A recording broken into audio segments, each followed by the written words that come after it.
त्यांच्या कोण येणार हे नाही माहिती त्याच्याबद्दल, परंतु येत आहेत अशी आपल्या माध्यमातून माहिती मिळाली. काल पण मिळाली होती, आत्ता पण मिळाली येत आहेत म्हणून. ठीक आहे, येऊ द्या ना. आम्ही नाही बोललोच नाहीत त्यांना की तुम्ही येऊ नये किंवा असं काय. उद्यापासूनच आम्ही आमचा डिसिजन घेऊ. आज तरी सरकारला येण्याबद्दल आमचं काही मत नाही आहे, येण्याबद्दल काही म्हणणं नाही आहे. बघूयात ना काय म्हणणं आहे त्यांचं. उद्यापासूनचा वेगळा विषय ठरतो. बरं, विखे पाटलांनी प्रतिक्रिया दिली की मराठा आंदोलकांवरचे 95% गुन्हे मागे घेतलेले आहेत. 931 गुन्ह्यांपैकी फक्त केवळ आता 64 गुन्हे घेणे मागे असल्याचं बाकी आहे.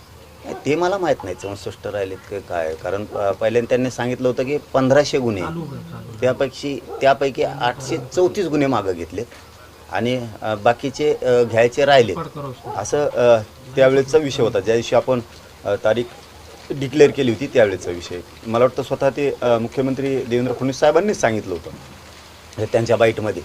परंतु आता जर तुमच्या म्हणण्यानुसार 34 राहिले तर हे मला नाही माहिती. 64 राहिलेत तर मला नाही माहिती 64 राहिलेत का काय. आता येत आहेत ना ते, बघूयात ना काय ते. पण ते म्हणतात की उपोषण हा काही मार्ग नाहीये. सरकारची भूमिका सांगितल्यानंतर सातारा गॅझेटचा आग्रह जरांगे पाटील सोडतील. कशामुळं सरकारची भूमिका सांगितल्यानंतर म्हणजे सातारचा आग्रह कशामुळं, सातारा संस्थांचा कशामुळं सोडायचं? नाही, सरकारची भूमिका सांगितल्यानंतर तुम्ही गॅझेटचा आग्रह सोडताल असं विखे पाटील म्हणतात आज भेटीनंतर. आग्रह कशामुळं सोडेल मी, असं कसं होऊ शकतं? त्यांचं म्हणणं असं की मुख्यमंत्र्यांसोबत सकारात्मक चर्चा झालेली आहे. आज जरांगे पाटलाच्या भेटीनंतर ते उपोषणाचा जो त्यांनी हे केलेलं ते सोडतील असं. ऐकून घेणार, सन्मान पण देणार, सगळं करणार, पण मी थांबवू शकत नाही. त्याचं कारण असं की माझ्यासाठी माझा समाज मोठा आहे. माझ्या समाजाच्या लेकरा बाळांचे आयुष्य उद्ध्वस्त व्हायला लागले. मला ते बघ नाही हो. उपोषण थांबवू शकत नाही, उपोषण नाही थांबवू शकत. हो, एक गोष्ट खरी आहे की सरकारकडून शिष्टमंडळ येत आहे म्हणल्याच्या नंतर आता त्यांचा एक मंत्री येत आहे का 2-4 मंत्री येत आहेत का काय येतात, शिष्टमंडळाची त्यांची रूपरेषा त्यांची कशी आहे त्याबद्दल मला नाही माहिती. परंतु उपोषण नाही थांबणार. चर्चा सरकारकडून येत आहे म्हणल्याच्या नंतर सन्मान होणार त्यांचा, आम्ही त्यांच्याशी चर्चाही करणार. उद्याचा विषय उद्यावर. आपणच सांगितलं होतं 29च्या आत सगळ्या मागण्या त्याची मंजुरी द्या, अंमलबजावणी द्या म्हणून.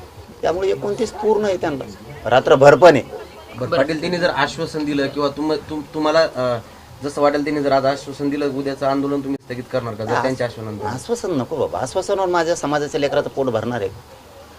माझा समाज उंचीवर जाणार आहे का आश्वासनानं? आश्वासनच त्यांनी दिलं आणि त्यांच्या शब्दाला सन्मान दिला ना. आपण मुंबईत त्यांनी सांगितलं की 1च महिन्याचा वेळ द्या बाकीच्या कामांसाठी. आज 29 मे, 29 ऑगस्ट ते 29 मे 10 महिने वेळ दिला. कोण देऊ शकतो इतका? आजच्या बैठकीवर उद्याचं चित्र अवलंबून असेल काय? आजची बैठक होणार आहे तुमच्यासोबत त्यांची? नाही, उपोषणाचं तर फायनलच आहे.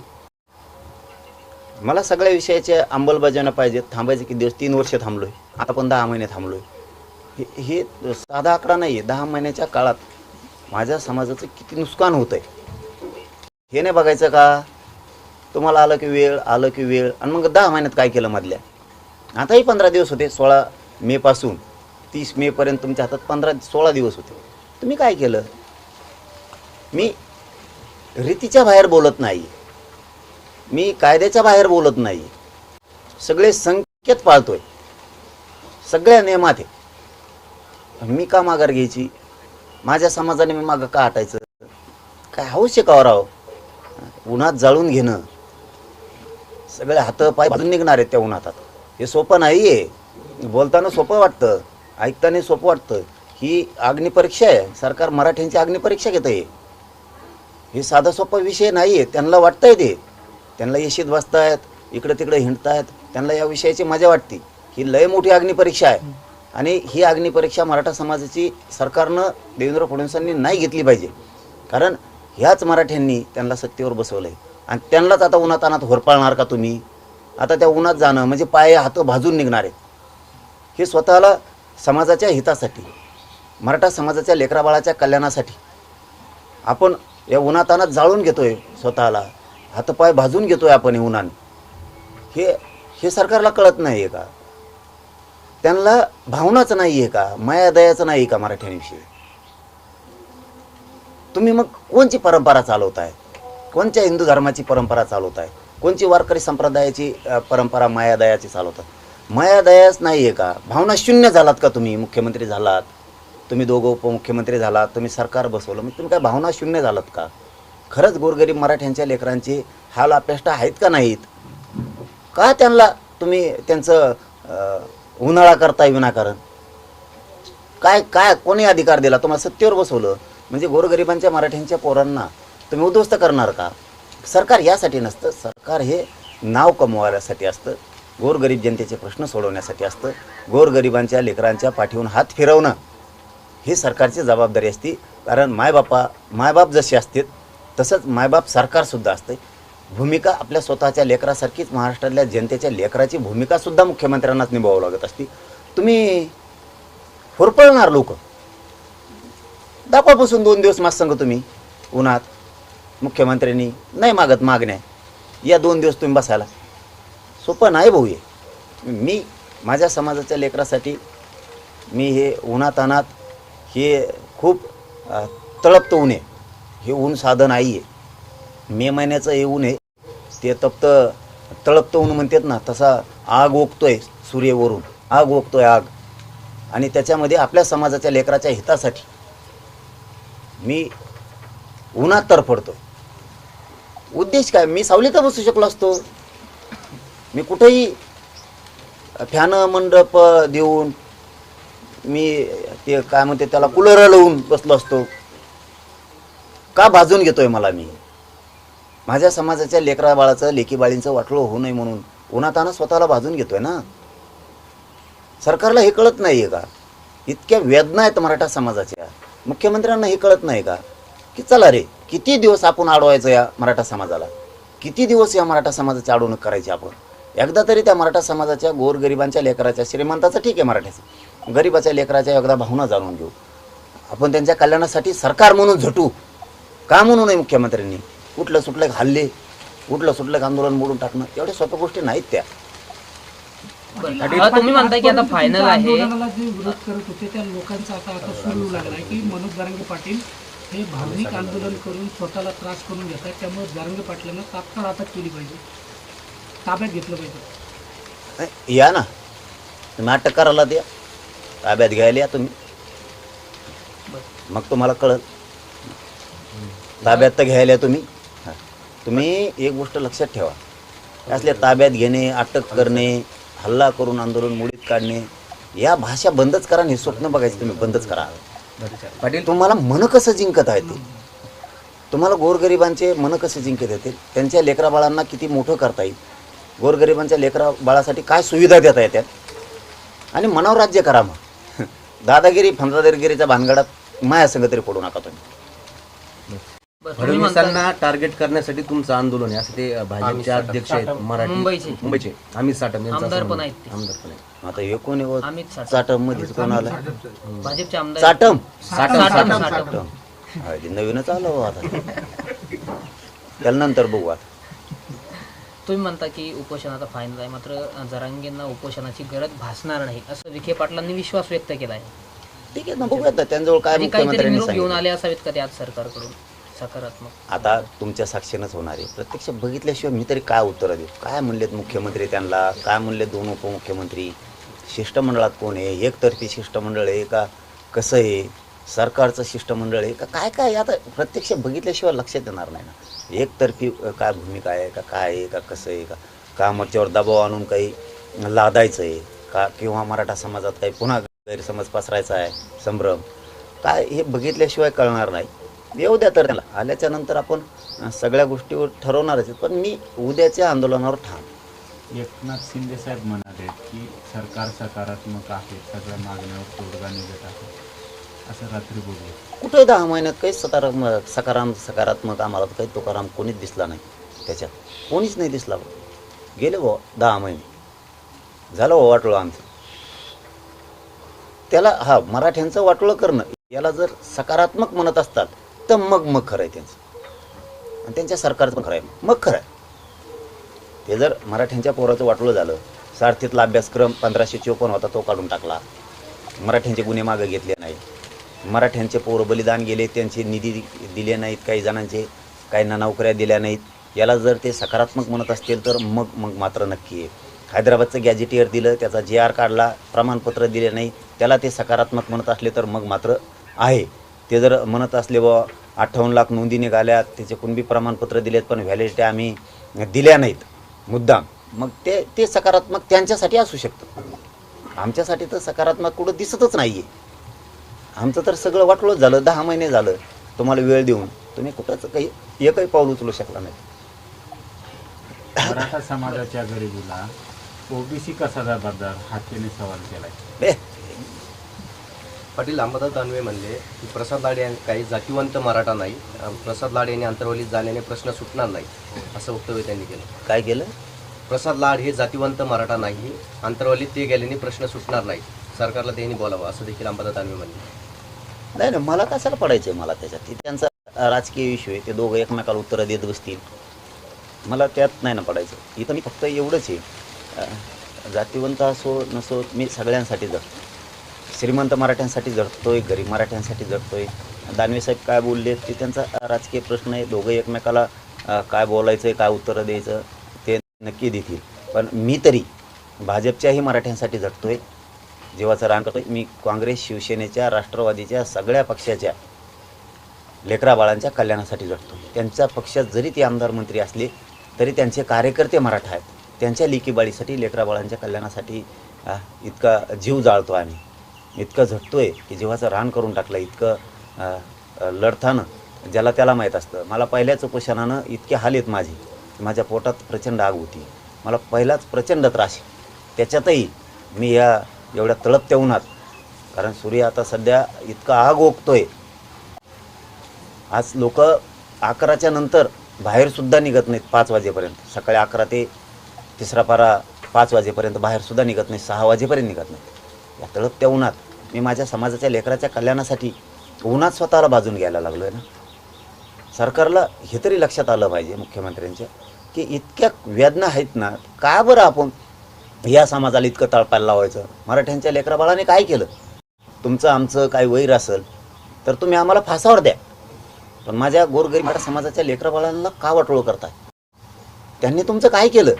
गोरगरीब मराठ्यांनी तुमचं काय केलं? तुम्हाला कचा हक्कच मतं केली म्हणून तुम्ही सत्तेवर बसला. त्या मराठा समाजाच्या लेकराबाळांचं इतका अन्याय आणि अत्याचार त्याच्यावरती करू नये. त्याला शिक्षणापासून, नोकऱ्यापासून लांब ठेवू नये. लेकरं आहेत, ओबीसीचे लेकरं आहेत, मराठ्यांचे लेकरं आहेत. तुम्ही दुजाभाव करायला लागले मुख्यमंत्री सरळ सरळ. ओबीसीच्या लेकरांना काही पण द्यायचं आणि मराठ्यांच्या लेकराला काही द्यायचं नाही. असं कुठं सरकार असतं का? असली कुठं सत्ता असती का? असं मला हे नाही आवडलं हे महाराष्ट्राला. शेतकऱ्याचं पण तुमची तीच भूमिका, गोरगरिबात तीच भूमिका, दलित मुस्लिमात तुमची तीच भूमिका, धनगरांच्या लेकराबाळात तीच भूमिका तुमची. त्या बंजारा समाजाच्या लेकराचं वाटलं झालं, तुम्ही ते तीच भूमिका. तुम्ही का वागताय? काही कळतच नाही. असं तुम्ही लेकरात भेद करू नका. सर्वसामान्याचे लेकरं लई पोटाला चिमटा घेऊन गोरगरिबांनी ते लेकरं वाढवलेत आणि ते लेकरं शिकवले सुद्धा. प्रत्येक आईबापांना वाटतं माझं लेकरू कुठंतरी नोकरीला लागलं, कुठं काय झालं तर आमचं आयुष्य तरी सुखाचं जाईल. अरे जन्माल्यापासून मरेपर्यंत कष्ट करायचे आमच्या आईबापाला. कधीतरी पोराच्या हातानं सुखासमाधानाचा उद्धार त्या समाजाचा, त्या लेकराबाळाचा, त्या कुटुंबाचा हो द्या रे. काय केलं यार तुम्हाला गरिबांनी? काय केलं? इतके गरीब लेकरं आहेत, समाजात इतकी दारिद्र्य पसरलेली, तुम्ही थोडं पण लक्ष देत नाहीत त्यांच्याकडं. कुठलं सुटलं तुमचं राजकारण, तुमच्या निवडणुका, तुमचे उमेदवारी वाटप, मग कोण फोडायचा, कोणाला द्यायचं, तुमचं याच्यातच तुम्ही खुश आहेत. जनता कधी सुखी करायची? तुम्हाला कधी जनता खुश करायची? कधी तुम्हाला पाठीवर थाप मारून घ्यायची जनतेची? काय केलं गरिबाच्या लेकरांनी? केलं काय? तुम्हाला हाय लागन त्या गरिबाच्या लेकराची. बरं, आज शिष्टमंडळ तुमची भेट घेत आहे, चर्चा होईल, त्यानंतर ते त्यांची भूमिका मांडणार आहे. मात्र सरकारची भूमिका कळल्यानंतर जरांगे पाटील उपोषण करणार नाहीत असा ठाम विश्वास विखे पाटलांनी व्यक्त केला. मला भूमिका कळू द्या.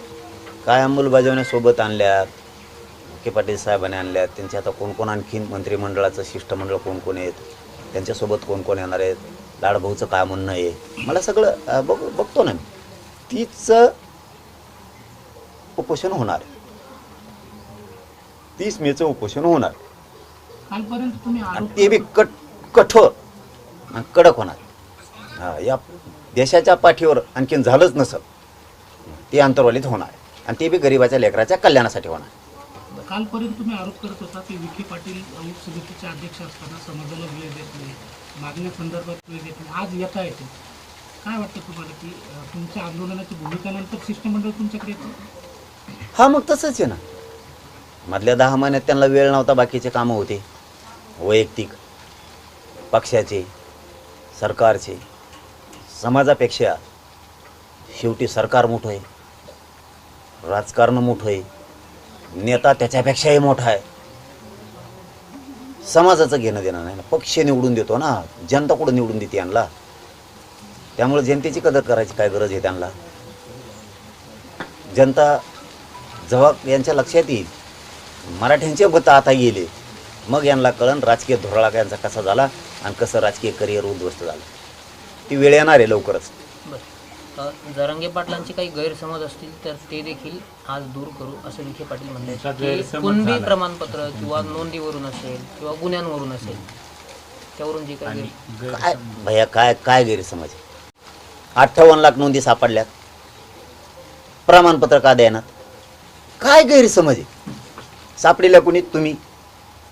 तुम्हाला समिती गठीत कुणी केली? तुम्ही. सापडलेल्या तुम्ही. प्रमाणपत्र का दिले नाही? बर, काय गैरसमज आहे माझा? दुसरं, जे प्रमाणपत्र दिलेत त्याच्या व्हॅलिडिटी का रोखल्या? का रोखल्यात? काही कारण त्याचं? उत्तर नाही. काय गैरसमज झाला बाबा? शिंदे समितीला मुदतवाढ दिली, शिंदे समितीने 6 महिन्यात पुढं रेकॉर्ड शो दिला? कुठंच नाही. हैदराबाद संस्थांचा ते गॅजेटियरचा GR काढला, 308 प्रमाणपत्र दिले. 4 महिने झाले प्रमाणपत्र माझ्या गरिबांच्या लेकराला का दिले नाही? काय गैरसमज आहे? किती समाजाला तुम्ही येड्यात काढणार? किती मराठा समाजाला तुम्ही वेठीस धरणार? किती अन्याय करणार यार तुम्ही या मराठा समाजावर? 70 वर्षे सारखा अन्यायच मराठा समाजावर झाला आहे. तुम्ही आल्यावर सत्तेत, मराठ्याचे लोक आल्यावर तरी वाटलं होतं ती कमी होईल, उलट जास्त व्हायला लागला. उलट जास्त व्हायला लागला ना. काय गैरसमज आहे? तुम्ही गुन्हे मागे येऊ म्हणले, घेतले नाही. काय गैरसमज आहे? तुम्ही सांगितलं 1 महिन्याचा वेळ द्या, सातारा संस्थांचं गॅजेटियरचा GR काढतो. काय गैरसमज आहे आमचा? कुठं गैरसमज आहे? तुम्ही दिल्यालाच बोलतोय आम्ही, द्या नोंदी शोधा. अरे त्या पाटणमध्ये, सातारा जिल्ह्यात कित्येक तरी फाईल थांबून धरली पाटणमध्ये. का बरं? 400-500 आकडा आहे, तसा मी कमी केलाय. त्यांनी सांगितलं 4000. मी 400-500 आलो.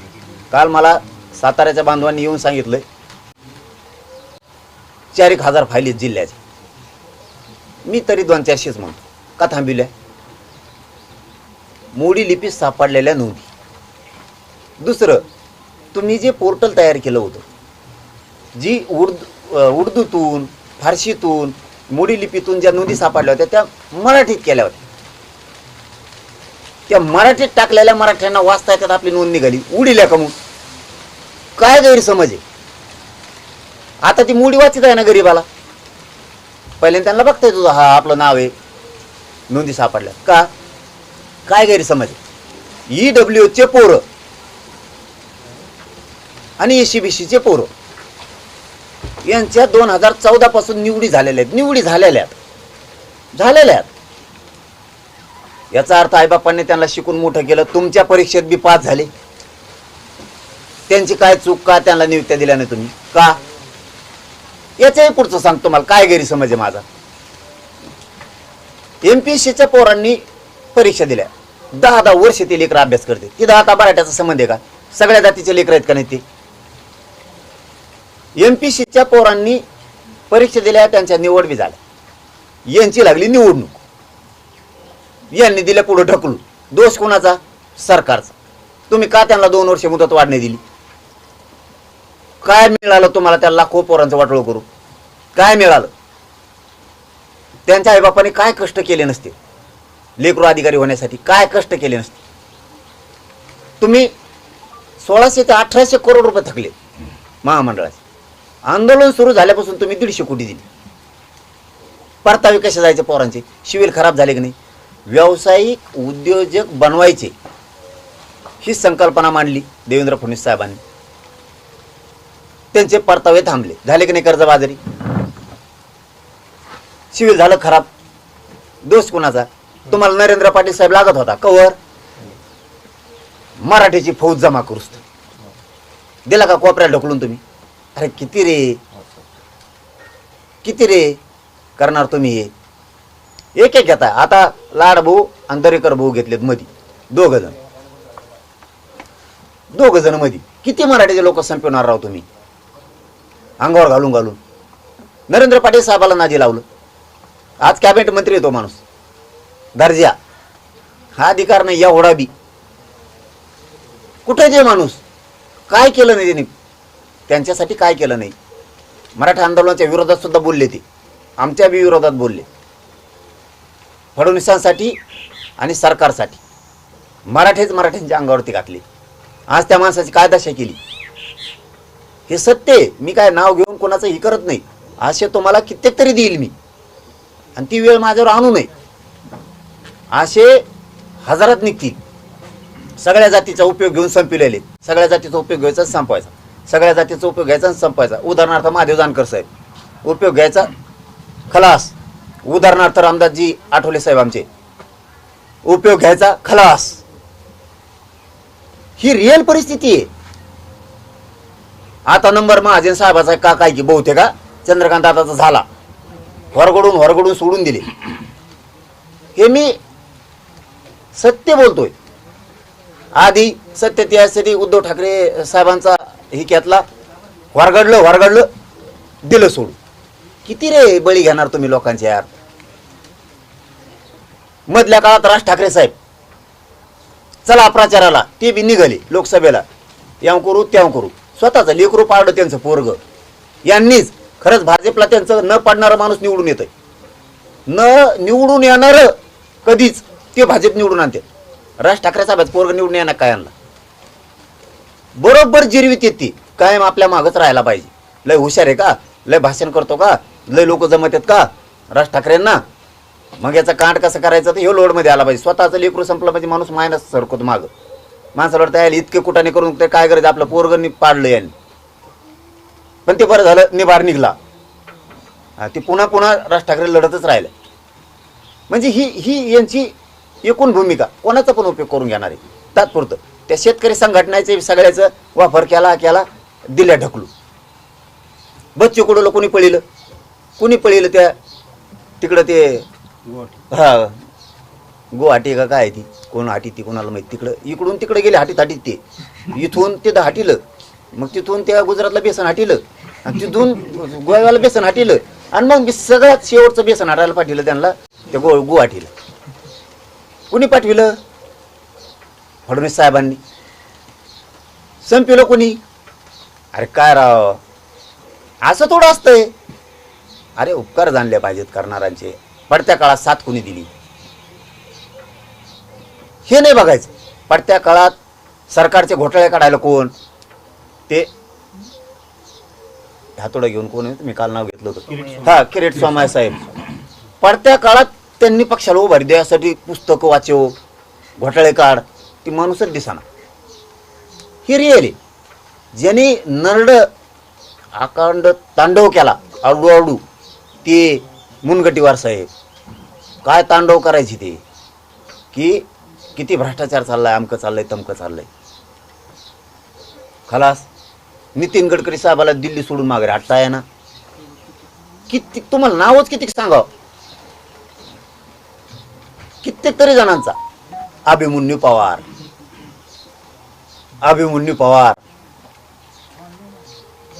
त्या माणसाशिवाय पान हालत नव्हतं असं म्हणते. कुठं आहे? लाड भाऊनी दरेकर भाऊनी हे समजून घेणं गरजेचं आहे. टायमाला कसा वापर केला जातो. जातीला सांभाळा सगळेजण. सगळ्या पक्षातले मराठींचे नेते जातीला सांभाळा. खलास. संभाजी निलंगेकर खलास. खेळ. कित्येक तरी सांगतो रे मी. कित्येक तरी सांगतो. सांगता जर सुरू केलं ना तर मेळ नाही लागणार. परत ते प्रताप चिखलीकर ते सुद्धा होते आधी वाढवायला भाजप. कुठे गेले हे लोक? सगळे मागं पडले आणि तिसरेच पुढे आले. समरजित घाडगे दुसरे जाणून ठेवले. आधी भाजप वाढायला कोणी नव्हती तिथं. सोलापूर जिल्ह्यात कोणी नव्हतं भाजप वाढायला.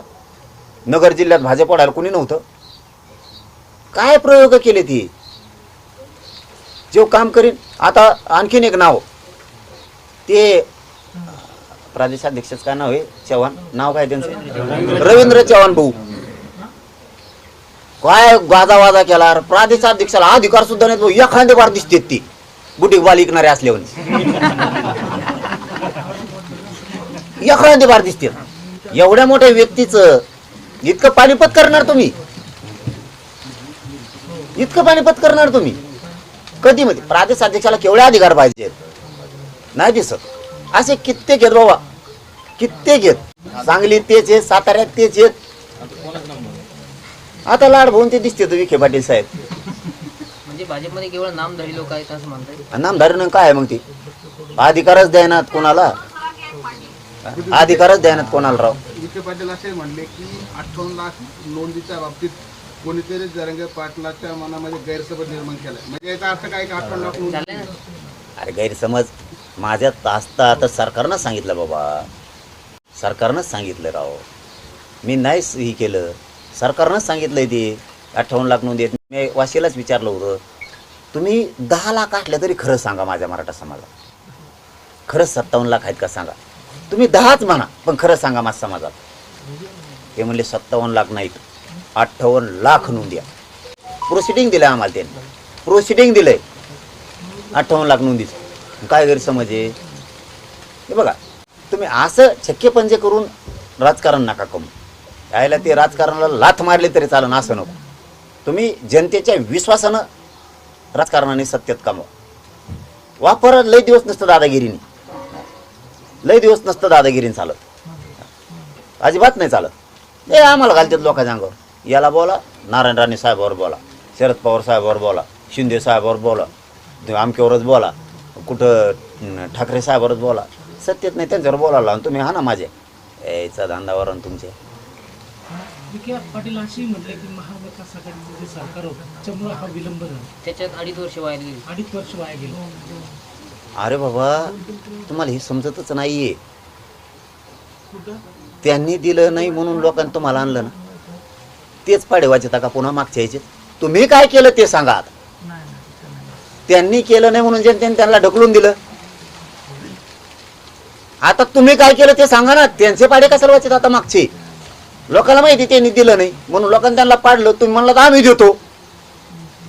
धनगराला आरक्षण कोण देतो म्हणलं चल म्हणून लोकांनी पाडक नाही त्यांना. मराठ्याला आरक्षण तुम्ही देतो म्हणले पाडक नाही मराठ्यांनी. तुम्ही बंजारा समाजाचा तीच उपयोग करून घेतला. वापर नुसता वापर नुसता वापर. धनगर समाजाचा वापर मराठा समाजाचा नसतो वापर. दलित मुस्लिमाचे तेच हाल केले तुम्ही. मायक्रो विषयाचा दिदारच करून टाकला. हा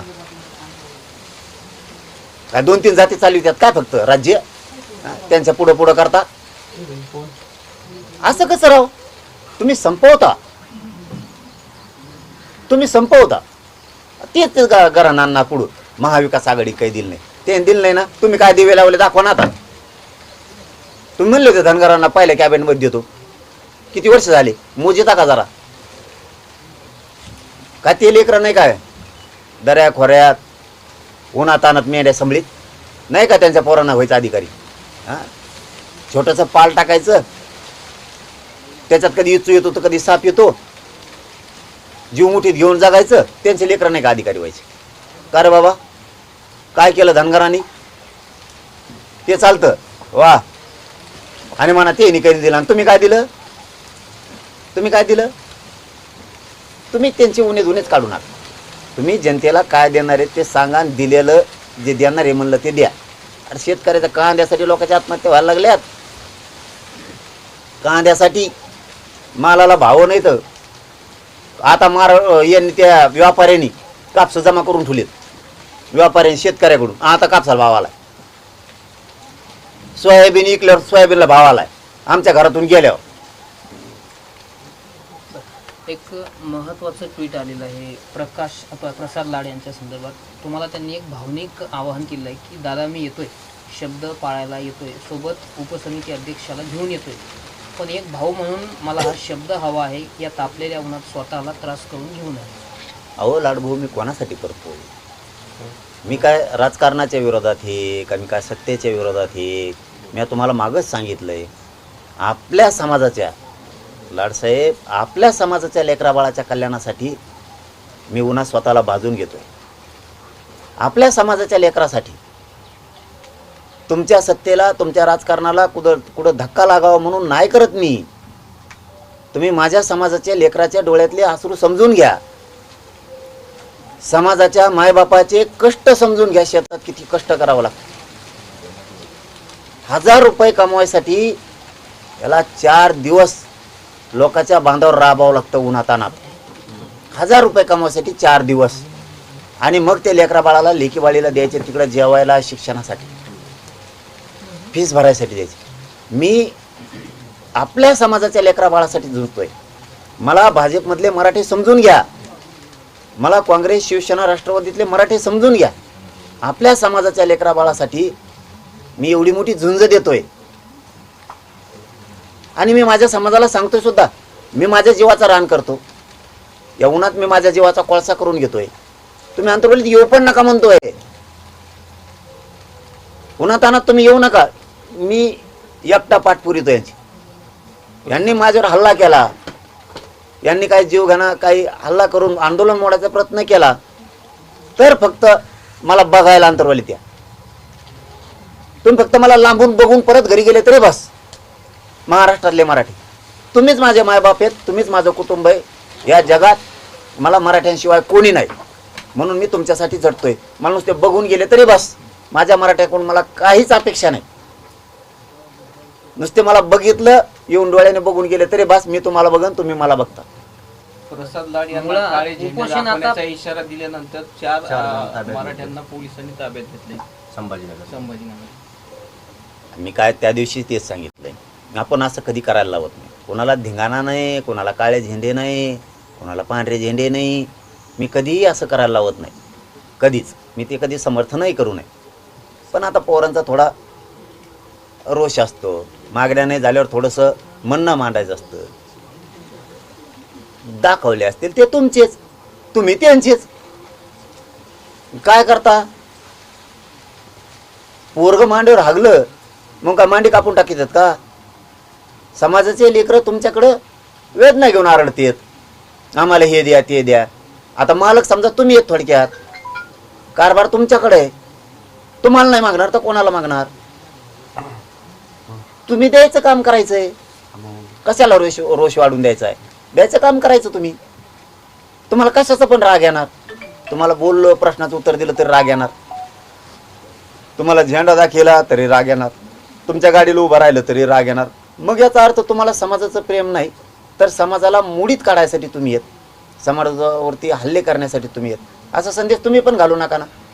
शुकारानं आनंदानं जाऊन.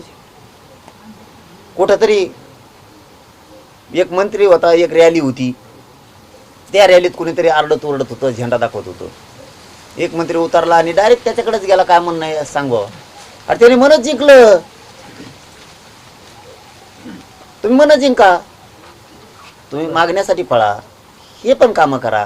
एक मंत्री कोण आहे ते मलाही माहिती आहे. त्याचं नाव घेतलं ते परत म्हणते ते आवडत्या मंत्र्याचं नाव घेतलं. एक ताण आहे का? काळे झेंडे मुळात उपोषण आता दाखवणाऱ्यांचं तुमच्या म्हणणं असं आहे- प्रकृतीला झेपणार काळे नाही, झेंडे असं दाखवणाऱ्यांचं सुद्धा म्हणणं असं आहे की जोपर्यंत तुम्ही मराठा समाजाची माफी मागितली, जरांगे पाटलावरती तुम्ही जे काही आग पकड बोलले होते औरतच्या भाषेमध्ये, तर तुम्ही अंतरवडीला येण्यापूर्वी जरांगे पाटील आणि मराठा समाजाची माफी मागा, त्यावेळेस तुम्ही या, असं प्रसाद लाटला. पोरांना माझं राज्यातल्या सांगणं काय गरज नाही. कोणाची माफी मागायला लावू नका. आपली माफी मागायला लावू नका. समाजाची नाही, मग ही नाही, कोणाचीच नाही. काही गरज नाही. माफीनं आपल्याला काय मिळणार आहे का? नाही मिळणार. त्यामुळं कोणाला माफी मागायला लावू नका. आपल्याला जे शांततेत आंदोलन मोठ्यात मोठं करता येईल ते आपण करू. उग्र अमकं तमकं असं काय करायचं नाही. अरे मराठी नुसते शांततेत उभा राहिले तरी देशातल्या सरकारपेक्षा मोठे अस्सल जातवानेत. नुसते उभा बी राहिले. आम्हाला आधीच पहिलंच ऊन पाऊस वारा काही कळत नाही. मुसळधार असून येत काही असं. आम्ही शेतकरी आहेत हाडामासाचे. आम्हाला ऊन काही करीत नाही, पाऊस काही करीत नाही. आणि लढायच्या टायमाला आम्ही दमत बी नाहीत, कारण क्षत्रिय कुळ आहे मराठ्यांचं. त्यामुळे आपण लढून मिळू, काय गरज नाही कोणाच्या माफीची त्याची, काय म्हणू पण नका. एक जीवानं लेकरा बाळाच्या कल्याणासाठी नुसते मराठी एका जागेवर उभा बी राहिले, नुसतं अंतरवलीत येऊन डुकून जरी बघितलं आणि परत जरी गेले आपण आपल्या मोटरसायकल या गाड्या सुरू करू, तरी मराठी जिंकत आहे. तरी पण आपल्या अपेक्षा पूर्तीसाठीच आम्ही आज येत आहोत, त्यामुळे स्वतःचं अंग आणि पाय पळवून घेऊ नये. आता प्रकृतीला उपोषण झेपणार नाही असं भावनिकतेने ते म्हणतात. प्रसाद लाड. हे माझ्या पूर्ण समाजाला माहिती, 6 कोटी समाजाला माहिती. आणि एकही पत्रकार सुद्धा पत्रकारिता सोडून हृदयातून बोलून मला खरंच तुमच्या साक्षीनं कधी चालता पण येत नाही, उठता पण येत नाही. माणूस म्हणून जर आपण जिवंत झालो तर माझ्या 4-5 दिवसाला पोटात आग होती, अंग थरथर कापत ऑटोमॅटिक. आणि माझ्यात काही राहिलं पण नाही. हे बघा तुम्ही सगळे बघा, हे बघा डायरेक्ट खड्डे पडले सगळ्या अंगाला, काय नाही राहिले. हाडकाला चिराचे टाकल्यात माझे, हाडाला चिटाकले. तुमची एकाची पण चिटाकलेली नसं, नाही लावता येत मला सलाईन सुद्धा. पण शेवटी आपलं जीवन आपण जर समाजाला खऱ्याने अर्पण केलंय, समाजाच्या पायावर जर आपण जीव ठेवलाय, मी तर हाताच्या फोडाप्रमाणे माझ्या समाजाला जीव लावतो. मग त्या समाजाच्या हाल अपेष्टा होत असल्या तर आपण आपल्या जीवाची कदर नाही करायची. मी त्यांना पुन्हा पुन्हा सांगतो की मी माझ्या समाजाच्या लेकराबाळाच्या कल्याणासाठी ही झुंज देतोय. या तळप तेवणार मी सरकारसाठी देत नाही किंवा राजकारणासाठी देत नाही. माझ्या समाजाच्या लेकराच्या लेकीबाळ्यांच्या आयुष्यात कल्याण व्हावं, त्यांचं ते सुखी राहावेत, ते साहेब व्हावात, ते अधिकारी व्हावात म्हणून झुंज देतो. माझा मराठा समाज तरी कसा गरीब बसत. माझं त्यांना सांगणं आहे की मी समाजासाठी लढतोय, समाजासाठी इतका जीव जाळतो, जीवाचं रान फक्त समाजाच्या लेकरा बाळासाठी करतोय. तुम्ही पण सगळ्या पक्षातले मराठे करा, कारण मराठ्यांनाही दिसल की सगळ्या पक्षातले मराठ्यांचे नेते हे सुद्धा आंदोलनात प्रत्यक्ष अप्रत्यक्ष सुद्धा होते. आम्ही बघितले, आमच्या सरपंचापासून जिल्हा परिषद पंचायत समितीपासून नगरसेवक नगराध्यक्ष महापौरापासून आमदार खासदार माजी आमदारापर्यंत मंत्र्यापर्यंत आम्ही बघितले. मराठ्यांचे लेकरं मोठे व्हावेत म्हणून आम्ही सुद्धा आंदोलनात होतो. सगळ्यांनी सहकार्य करा. पाटील, एक वेगळा प्रश्न आहे. मराठवाड्यातली जे जलसंपदा विभागाची कार्यालय होती 5, ती इतरत्र हलवण्यात आलेली आहे. त्यामुळं त्याचा फटका जो आहे तो मराठवाड्यातील शेतकऱ्यांना बसणार आहे. त्याला लागून प्रश्न आहे की आता जे काही जलसंपदा विभागाचे जे काही कर्मचारी किंवा जे काही अधिकारी असतील त्यांचा पगार जो आहे ना सरकार करणार नाही. आता ते पगार त्या महामंडळ निर्माण करून त्यांचा पगार ते स्वतःच करणे. मग आपलं आरक्षणाचं होऊन द्या बाबा, ते पगाराचं नंतर बघू. त्यांचं आरक्षणाचं ते विखे पाटील साहेबांनी छत्रपती संभाजीनगरचं ऑफिस कुठंही हलवू नये. कारण एकतर आमचा 20,000 कोटीचा अनुशेष वैधानिक महामंडळाचा आणखीन दिलाच नाही मराठवाड्याचा, त्यापेक्षाही तो जास्त असू शकतो. आमचा मराठवाडा खूप सुधरू शकतो. आता पाण्याचे इकडं तिकडं तलाव करायचे आहेत, काही करायचे आहेत. तुम्ही जर तिकडं हलिलं म्हणजे आमचं मराठवाड्याचं पुन्हा वाटोळं झालं. एकतर आधीच आमच्याकडं तळ्याचे बांधकामं नाहीत, कुठं छोटे छोटे बांधाऱ्याचे नाहीत, आहे जायकवाडीत पाणी ते बी नीट सोडलं जात नाही. शेतकऱ्यांचे हाल आहेत, तेही मागावं लागतंय. पाणी सोडा, डाव्या कालव्याला उजव्या कालव्याला शेतकऱ्यासाठी पाणी सोडा हेही सांगावं लागतंय. लाईट नेमकी या मे महिन्यात कडक महिना असून याच्यातच नेमकी बंद केली जाते. आता शेतकऱ्याला लाईट तरी द्या कमीत कमी. एक तर भाव द्यायनात, काही करीनात. आहे ती थोडेफार ऑफिसं मराठवाड्यात ते बी जाऊन द्या सगळे बाहेर. म्हणजे मराठवाड्याचे तुम्ही राख रांगोळीच करायची ठरवली. त्यामुळं कुठलंही ऑफिस हलवू नये आणि हलवायचा काही काढला असं आदेश तर तो रद्द करावा. थँक्यू. येस. आणि 1 2 3